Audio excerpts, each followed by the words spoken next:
En el nombre del Padre, y del Hijo, y del Espíritu Santo. Amén. Ven, Espíritu Santo, llena los corazones de tus fieles y enciende en ellos el fuego de tu amor. Envía, Señor, tu Espíritu y serán creados, y renovarás la faz de la tierra. Oración. Oh Dios, que llenaste los corazones de tus fieles con la luz del Espíritu Santo, concédenos que guiados por el mismo Espíritu, sintamos con rectitud y gocemos siempre de tu consuelo. Por Jesucristo nuestro Señor. Amén. De la impenitencia. Sermón para el 23º domingo después de Pentecostés por San Alfonso María de Ligorio. Señor, una hija mía acaba de morir. San Mateo 9:18. Cuán bueno es Dios. Si hubiésemos de obtener el perdón de parte de un hombre que tuviese de nosotros algún motivo de queja, ¿cuántos disgustos tendríamos que sufrir? No sucede esto de parte de Dios. Cuando un pecador se humilla y se postra y le abraza, según aquellas palabras de Zacarías, convertíos a mí, dice el Señor de los ejércitos, y yo me convertiré a vosotros.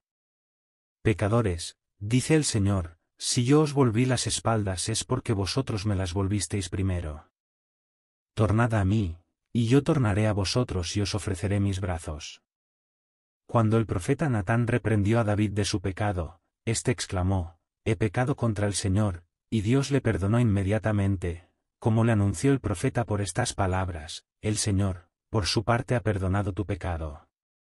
Pero vengamos al Evangelio de hoy, en el que se refiere, que cierto príncipe, cuya hija acababa de morir, recurrió inmediatamente a Jesucristo, suplicándole que le restituyese la vida. Señor, le dijo, mi hija acaba de morir, pero ven tú a mi casa, pon la mano sobre ella, y vivirá.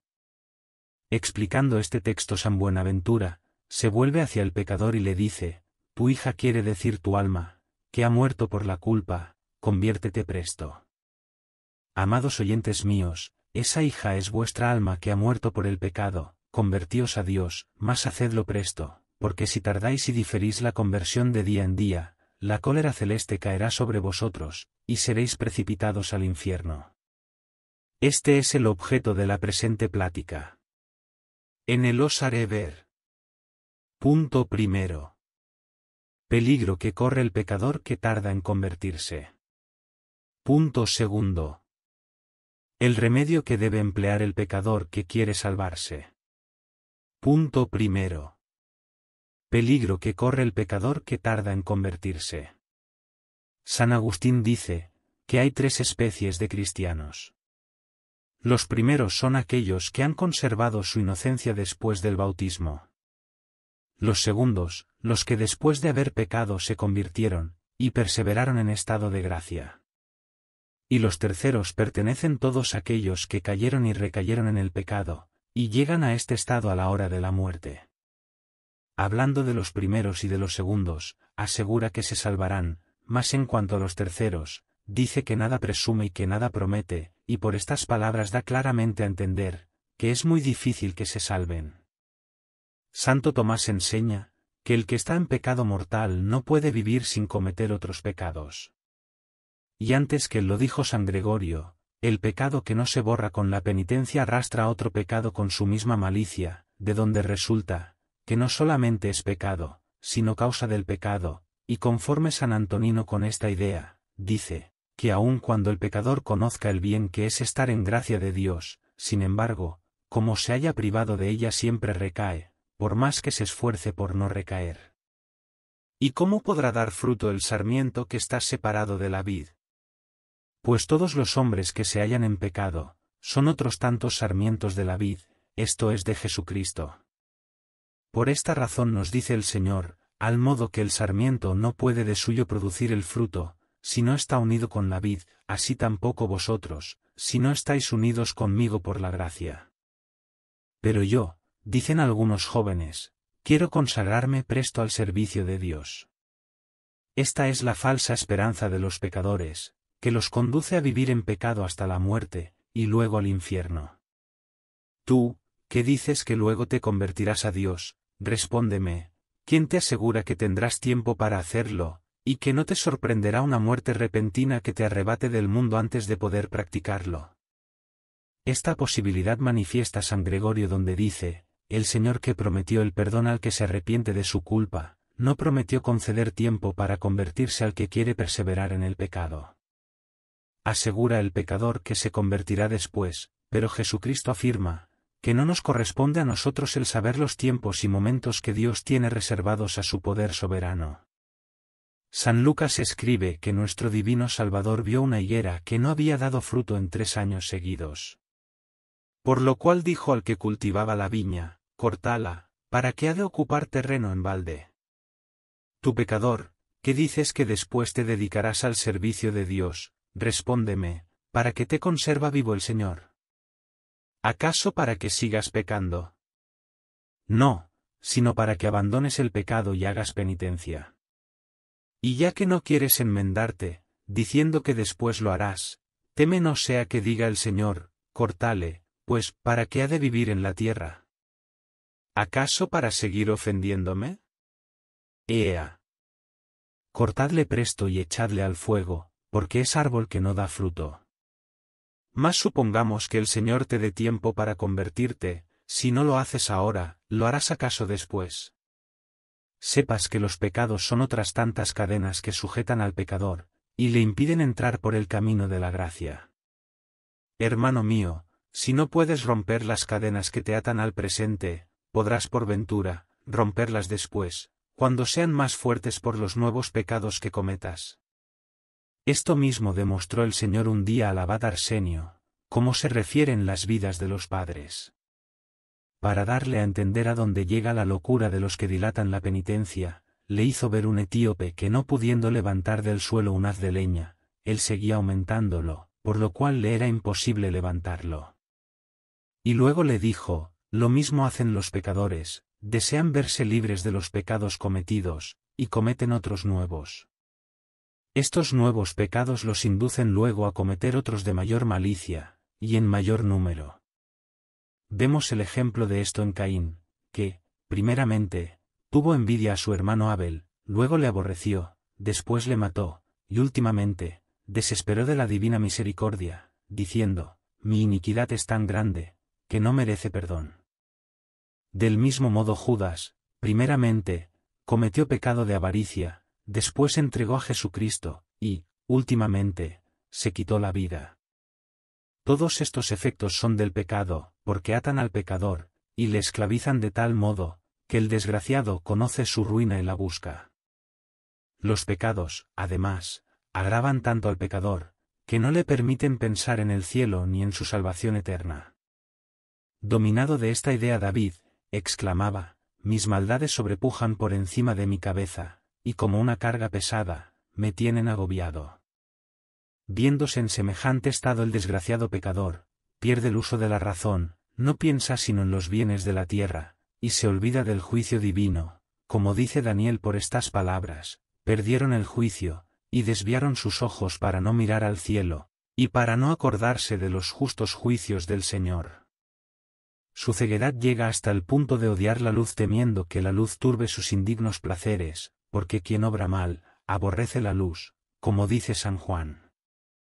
De esta ceguedad dimana, que estando sin vista estos infelices, andan de pecado en pecado, y todo lo desprecian, amonestaciones, divinas inspiraciones, infierno, gloria y al mismo Dios.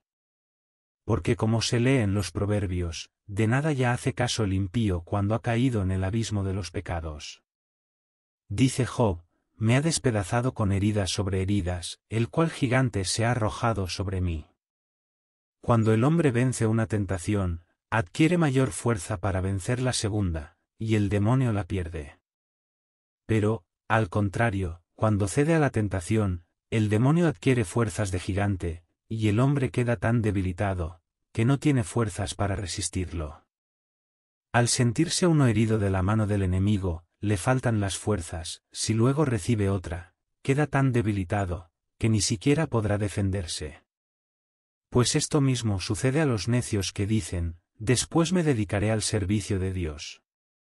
¿Cómo han de poder resistir al demonio, después que hayan perdido las fuerzas y se hayan gangrenado sus heridas? Con razón clamaba el real profeta, diciendo, enconáronse y corrompiéronse mis llagas a causa de mi necedad. En un principio es cosa fácil curar las llagas, pero, después que se han gangrenado, es cosa muy difícil, porque entonces es preciso aplicarles el fuego, y aún con esta medicina, hay muchas personas que no curan. Mas, dirá alguno, San Pablo dice, que Dios quiere que todos se salven, y Jesucristo vino al mundo para salvar a los pecadores, como lo asegura el mismo apóstol. He aquí la contestación, sí, Dios quiere que todos los hombres se salven, ¿quién lo niega? Pero aquellos que quieren salvarse, mas no aquellos que quieren su condenación. También es verdad, que Jesucristo vino a salvar a los pecadores, mas no a pecadores obstinados que aman el pecado y desprecia a Dios. Para salvarnos necesitamos dos cosas, la primera, la gracia de Dios, la segunda, nuestra cooperación. Por esta razón dice el Señor, yo estoy a la puerta de vuestro corazón, y llamo, si alguno escuchase mi voz y me abriere la puerta, entraré en él. Luego, para que la gracia de Dios entre en nosotros, es necesario que obedezcamos a su voz y le demos entrada a nuestra salvación con temor y temblor. Con estas palabras nos manifiesta, que debemos contribuir con nuestras buenas obras al logro de nuestra salvación, porque, de otro modo, el Señor nos dará solo la gracia suficiente y no la eficaz, sin la cual, como dicen los teólogos, no nos salvaremos. Y la razón de esta conducta es la siguiente, el que esté en pecado y sigue pecando, cuanto más apego tiene a la carne, más se aleja de Dios. ¿Cómo, pues, puede Dios acercársenos con su gracia, cuando nosotros nos estamos alejando más de Dios por el pecado? Es claro que entonces Dios se retira de nosotros, y cierra la mano que antes tenía abierta para dispensarnos mercedes, lo cual confirma el mismo Dios por el profeta Isaías con estas palabras, y dejaré que se convierta la tierra en un erial, y mandaré a las nubes que no lluevan gotas sobre ella. Esta tierra es el alma del pecador que Dios va abandonando, y las nubes son sus inspiraciones y su gracia que fecundan nuestras almas, así como el agua de las nubes fecundiza la tierra. Cuando el alma sigue ofendiendo a Dios, el Señor la abandona y le niega sus auxilios. Entonces la desgraciada carece del remordimiento de la conciencia y de la luz, y se aumenta su ceguedad y la dureza de su corazón, y, finalmente, se hace insensible a las divinas inspiraciones y a las máximas evangélicas, y sigue los funestos ejemplos de otras almas rebeldes como ella, que fueron por sus pecados a parar en el abismo del infierno.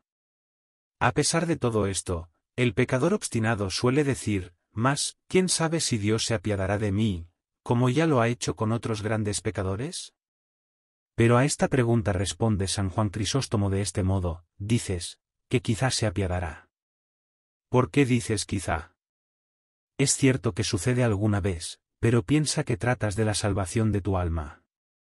Es cierto, digo yo también, que Dios ha salvado a grandes pecadores por medio de ciertas gracias extraordinarias, pero estos son casos rarísimos, son prodigios y milagros de la gracia, con los cuales ha querido Dios demostrar a los pecadores la grandeza de su misericordia.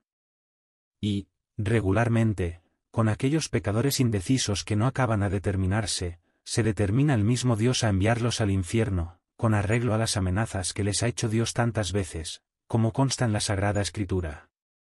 Dice el Señor, menospreciasteis todos mis consejos y ningún caso hicisteis de mis reprensiones, yo también miraré con risa vuestra perdición a la hora de la muerte.